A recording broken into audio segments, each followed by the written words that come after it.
উৰিয়াম ঘাটলৈ আমি যাম কাৰণ 500 ঘৰ মানুহে 5000 বিঘা যদি জংগল দখল কৰি দিয়ে তাত আমাৰ আপত্তি আছে। হেলে গোৱালপাৰা উচ্ছেদ হৈ আছে বনাঞ্চল বিলাকত। এতিয়া যেতিয়া উচ্ছেদ হতে অসম পুলিচক মাৰিছে তাত বাংলাদেশী মূলৰ মানুহে। অসম পুলিচৰ গাত হাত দিয়াৰ পিছত মানে বাংলাদেশীয়ে এখন যুদ্ধ ঘোষণা কৰি দিলে আৰু সেই যুদ্ধৰ এটা উত্তৰ দিয়াৰ সময়।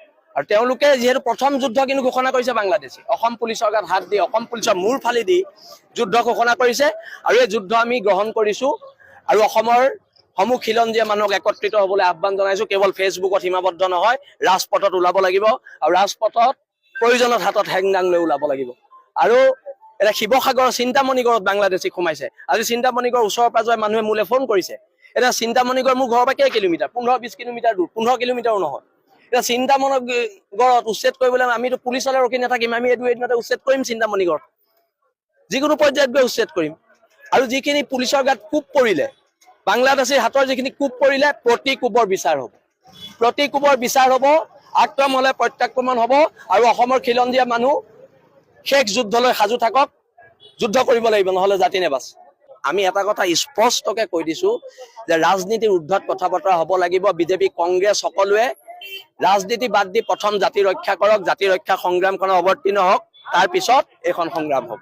উৰিয়াম ঘাটলৈ আমি যাম কাৰণ 500 ঘৰ মানুহে 5000 বিঘা যদি জংগল দখল কৰি দিয়ে তাত আমাৰ আপত্তি আছে। হেলে গোৱালপাৰা উচ্ছেদ হৈ আছে বনাঞ্চল বিলাকত। এতিয়া যেতিয়া উচ্ছেদ হতে অসম পুলিচক মাৰিছে তাত বাংলাদেশী মূলৰ মানুহে। অসম পুলিচৰ গাত হাত দিয়াৰ পিছত মানে বাংলাদেশীয়ে এখন যুদ্ধ ঘোষণা কৰি দিলে আৰু সেই যুদ্ধৰ এটা উত্তৰ দিয়াৰ সময়। আৰু তেওঁলোকে যিহেতু প্ৰথম যুদ্ধ কিন্তু ঘোষণা কৰিছে বাংলাদেশী, অসম পুলিচৰ গাত হাত দি অসম পুলিচৰ মূৰ ফালি দি যুদ্ধ ঘোষণা কৰিছে আৰু এই যুদ্ধ আমি গ্ৰহণ কৰিছো আৰু অসমৰ সমূহ খিলঞ্জীয়া মানুহক একত্ৰিত হ'বলৈ আহ্বান জনাইছো। কেৱল ফেচবুকত সীমাবদ্ধ নহয়, ৰাজপথত ওলাব লাগিব আৰু ৰাজপথত প্ৰয়োজনত হাতত হেংদাং লৈ ওলাব লাগিব।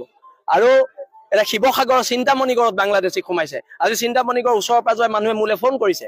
এতিয়া চিন্তামণিগড় মোৰ ঘৰৰ পৰা কেই কিলোমিটাৰ, 15-20 কিলোমিটাৰ দূৰ, 15 কিলোমিটাৰো নহয়। এতিয়া চিন্তামণিগড়ত উচ্ছেদ কৰিবলৈ আমিতো পুলিচলৈ ৰখি নাথাকিম, আমি এইটো এদিনতে উচ্ছেদ কৰিম চিন্তামণিগড়, যিকোনো পৰ্যায়ত গৈ উচ্ছেদ কৰিম।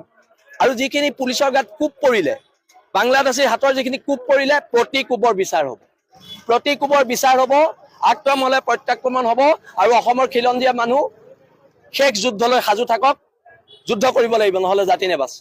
আমি এটা কথা স্পষ্টকে কৈ দিছো যে ৰাজনীতিৰ ঊৰ্ধ্বত কথা বতৰা হ'ব লাগিব। বিজেপি, কংগ্ৰেছ সকলোৱে ৰাজনীতি বাদ দি প্ৰথম জাতি ৰক্ষা কৰক, জাতি ৰক্ষা সংগ্ৰামখনত অৱতীৰ্ণ হওক, তাৰ পিছত এইখন সংগ্ৰাম হ'ব।